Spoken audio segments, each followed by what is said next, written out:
आओ मित्रों तुम्हें दिखाऊं झांकी हिंदुस्तान की। पुरस्कार है चाटुकार को सच्चे पत्रकार दिव्य धाम में। बलात्कारी बेल पे है समाज सेवी जेल में, और अपराधी पार्लियामेंट में ये तस्वीर विश्व गुरु महान की। ये क्या है? मोदी है तो मुमकिन है। भाइयों बहनों, तो कैसे हैं आप लोग? देश की जनता का क्या है, रोज ही दुखी है, लेकिन अंबानी अडानी खुश होने चाहिए। कीजिएगा, ये ठीक नहीं हो रहा साहब, आप गलत कर रहे हैं। लेकिन तुम अकेले क्या कर लोगे? अकेला क्या कर लूंगा? मैं जो अकेला करूंगा वो जमाना देखेगा, ये जमीन देखेगी, ये आसमान देखेगा। अब बताओ क्या करोगे तुम? क्या धमकाना चाहते हो भाई? नहीं बताइए क्या कर लेंगे? अरे हम तो फकीर आदमी हैं, झोला लेके चल पड़ेंगे। भाई साहब, मेरे देश के हालात भी मेरे जैसे हुर के हैं, बिल्कुल खत्म। खैर, मेरे हालात तो हमेशा से बुरे रहे हैं। अरे तो हमारे देश के कब अच्छे रहे भाई? कभी मुगलों ने लूटा, कभी पुर्तगाली ने लूटा, कभी डच, कभी फ्रांसीसी, कभी ब्रिटिश, कभी व्यापार के नाम पर लूटा, किसी ने प्यार के नाम पर लूटा। हाँ, बात तो थारी भी सही है। फिर लोकतंत्र के नाम पर कांग्रेस ने देश की नैया डुबाई, तो कभी गठबंधन की सरकार ने देश की धज्जियां उड़ाई, और फिर अच्छे दिन का लालच देकर बीजेपी सत्ता में आई। अरे मोदी जी, अगर ये अच्छे दिन है तो प्लीज हमें हमारे बुरे दिन लौटा दो यार। भ्रष्ट तब भी थी सरकार और आज भी है, बस अंतर यह है कि आज की अपडेटेड सरकार में तानाशाही का फीचर ऐड हो गया है। तब की सरकार कम से कम जनता को आवाज उठाने तो देती थी। ये डबल इंजन की सरकार ने तो भैया कतई जुल्म कर दिया है। घटिया एग्जाम व्यवस्था को लेकर टीचर स्टूडेंट प्रोटेस्ट करे तो आप उनके लठ बजा दे रहे हो, किसान प्रोटेस्ट करे तो आप आंसू गैस के गोले दाके उन्हें खालिस्तानी बता दे रहे हो। और हद तो तब हो गई जब मोटा भाई ने सोनम वांगचुक जैसे एक्टिविस्ट को, जो बड़े शांतिप्रिय तरीके से पर्यावरण की सुरक्षा को लेकर आंदोलन कर रहे थे, उन्हें देश की सुरक्षा के लिए खतरा बताते हुए एनएसए एक्ट ठोककर गिरफ्तार कर लिया। अरे खतरा तो तुमसे है मोटा भाई, इस देश को एनएसए एक्ट तो तुम पे ठोकना था।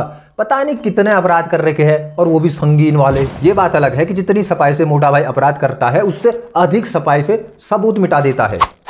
इतना दिमाग देश की सेवा में लगाया होता तो आज भारत सच में विश्वगुरु होता, पर नहीं, इन राजनेताओं का दिमाग तो पैसे बनाने और सत्ता हथियाने तक ही चलता है। भाई साहब, अगर आज बीजेपी की सरकार ना होती तो सोनम वांगचुक की जगह मोटा भाई और मोदी जी समेत आधे बीजेपी के नेता जेल में होते, और फिर खेलते रहते वहां आपस में जुमला, और जेल से बाहर निकलने के लिए फिर बनाते रहते क्रोनोलॉजी। मोदी कैबिनेट 3.0 में 72 मंत्रियों में से 28 मंत्रियों पर आपराधिक मामले दर्ज है, और उनमें से भी 19 मंत्रियों पर तो गंभीर अपराध के मामले दर्ज है। आप पे कितू सा भी केस हो जाए तो आप एक सरकारी चपरासी तक नहीं बन सकते, लेकिन आप रेप, मर्डर, दंगे, फसाद, षड्यंत्र जैसे कुकर्म करने के बाद भी देश चला सकते हैं। बंदा जेल से चुनाव लड़ सकता है, लेकिन बाहर रहते हुए अपने अधिकारों के लिए नहीं लड़ सकता। अरे आतंकवादी घोषित कर लेंगे भाई, ये सीधे एनएसए एक्ट ठोक देंगे भैया। मतलब गजबे नियम कानून है यार, पर क्या करें, एक तो कलयुग का प्रभाव, ऊपर से इन अंधभक्तों की अंधभक्ति की झूठे बदमाश गुंडे मक्कार गधों के हाथ में देश की बागडोर थमा दी।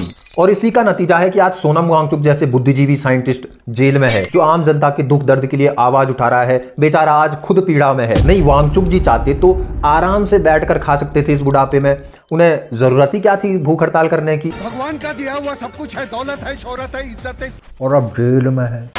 वांगचुक जी ने पर्यावरण की दुर्दशा को देखा तो एक शिक्षित इंसान के अंदर की इंसानियत जागी। भला अपने सामने बुरा होते हुए कैसे देख सकते थे, क्योंकि ये वांगचुक है।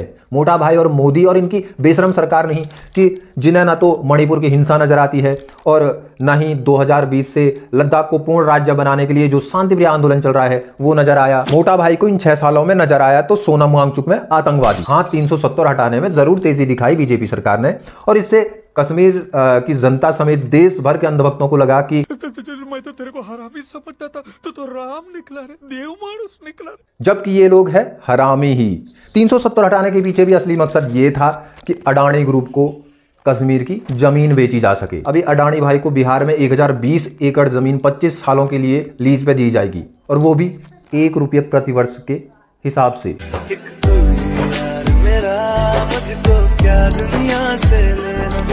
एक पेड़ माँ के नाम, दोस्त के नाम, जंगल कुर्बान। यार हद है ना, मतलब अरे मैं देता हूं यार तुम्हें 2 रुपये सालाना, छोड़ दो वो जमीन, बख्श दो वो जंगल। और तर्क देखो ना भाई साहब गवर्नमेंट का, कि बिजली बनेगी, देश का आर्थिक विकास होगा। अरे विकास नहीं यार, इसे विनाश बोलते हैं। जैसे अभी उत्तराखंड और हिमाचल जैसे पहाड़ी राज्यों में हो रहा है। बीजेपी एक ऐसी लोकतांत्रिक सरकार है जो जनता की नहीं बल्कि अंबानी अडानी की सरकार बन चुकी है। मैंने अंग्रेजों से गुलामी के बारे में सिर्फ हिस्ट्री में पढ़ा था, किम जोंग की तानाशाही के बारे में सिर्फ न्यूज में देखा था। भाई साहब, बीजेपी ने लोकतंत्र की आड़ में डिक्टेटरशिप का डेमो दिखा दिया। हरकतों के हिसाब से राजनीतिक पार्टियों का नाम रखा जाता तो बीजेपी का नाम होता भ्रष्ट जुमलेबाज पार्टी, और इनका पार्टी का स्लोगन होता जिहाद जिहाद चिल्लाओ, पार्टी को सत्ता में लाओ, खुद पैसे बनाओ, खुद के बच्चे विदेश में पढ़ाओ और अंधभक्तों के बच्चों से कांवड़ उठाओ, और कोई विकास पर सवाल पूछे इससे पहले जनता को हिंदू मुस्लिम में उलझाओ। अब मैं हर वीडियो में बीजेपी की सिलता हूं तो अंधभक्तों को लगता है कि मैं कांग्रेसी हूं या फिर किसी और पार्टी का समर्थक।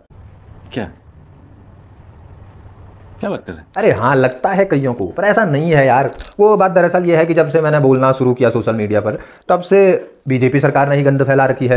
और मैं सुधांशु त्रिवेदी जितना बुद्धिजीवी तो नहीं कि आपसे कोई वर्तमान समस्या पर सवाल पूछे तो आप 70 साल पुराने कारनामे को गिनाएं कि भैया उससे कंपैरिजन करके आप वर्तमान सरकार को थोड़ा सही ठहराओ। मतलब ये तो वही बात होगी कि बिल्लू फेल हो गया, पिताजी पूछे भाई क्या बात हुई, कैसे फेल हो गए, तो बिल्लू कह रहा है कि भैया मेरा बड़ा भाई गिल्लू भी तो फेल हुआ था, उससे तो कम से कम 2 नंबर ज़्यादा ही आए हैं। अरे भैया क्या लॉजिक बनता है यार, फेल तो फेल होता है ना। अरे तुम सही करोगे इसलिए तो जनता ने तुम्हें चुना है मेरे भाई, तुम भी वही हरकत करने लगोगे फिर तो जनता लात मार देगी ना पिछवाड़े पे, मतलब सरकार बदल लेगी। वैसे सोनम वांगचुक की गिरफ्तारी से बीजेपी सरकार पे लात तो पड़ ही गई है समझो। वांगचुक की रिहाई हो ना हो लेकिन बीजेपी की विदाई पक्का है, अगर वोट चोरी ना हुई तो। कहने को तो बहुत कुछ है, बीजेपी ने काले कांडी जो इतने सारे करे हैं, वीडियो क्या भाई साहब पूरी वेब सीरीज बन जाएगी, वो भी अनलिमिटेड सीजन। इसलिए वीडियो का समापन करते हुए इन द लास्ट यही कहूंगा कि थू है बीजेपी पे। कोई मुझसे पूछे कि संक्षिप्त में बीजेपी के लिए क्या कहना चाहोगे तो मेरा रिप्लाई होगा ये तो टट्टी है। तो यार जिसे भी लगता है कि सोनम वांगचुक जैसे लोगों के हाथ में देश की बागडोर होनी चाहिए वो वीडियो को हाइप दे दे और कमेंट में लिख दे #सपोर्ट सोनम वांगचुक। नहीं मतलब कैसे पता चलेगा वो गद्दार है या नहीं, अपना फुल सुख वांगड़ू वफादार है या नहीं। घड़ी मीडिया ने कर बोल दिया गद्दार है वो, तो समझो देशभक्त है बंदा वफादार है वो।